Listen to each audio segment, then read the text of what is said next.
साथ हमारी मुलाकात हुई है।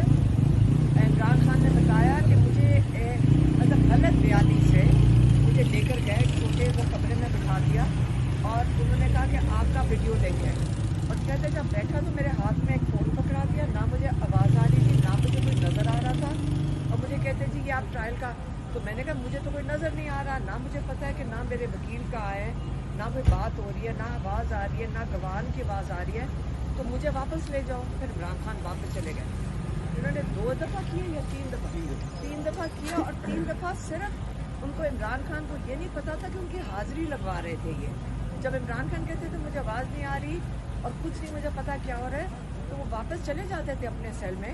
लेकिन इस सारी चीज़ में इमरान खान कहते हैं धोखे से मेरी हाज़िरी लगवा रहे थे। अब इमरान खान ने कहा है मैं बिल्कुल शामिल नहीं होऊंगा, मैं अपने सेल से बाहर नहीं आऊँगा। अगर ये नाजायज़ ट्रायल है, मैं अपने लॉयर्स के मौजूदगी के बगैर नहीं आऊँगा।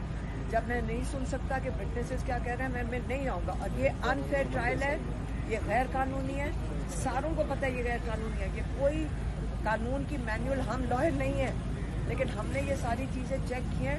कहते हैं इस किस्म की चीज़ कभी हुई नहीं है और नई नई चीज़ें गैर कानूनी तरीके से इमरान खान के लिए ईजाद करें, ये इलीगल चीज़ें जजेस को भी नहीं करनी चाहिए और ये जो प्रोसिक्यूशन है इसको भी नहीं करनी चाहिए।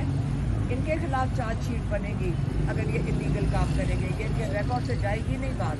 तो इंशाल्लाह हम उम्मीद करते हैं कि इमरान खान को फेयर तरीके से ट्रायल इस तरह मिलेगा, या वो कोर्ट में पेश होंगे या फिर कोर्ट उनके जेल के अंदर जाएगा। मैडम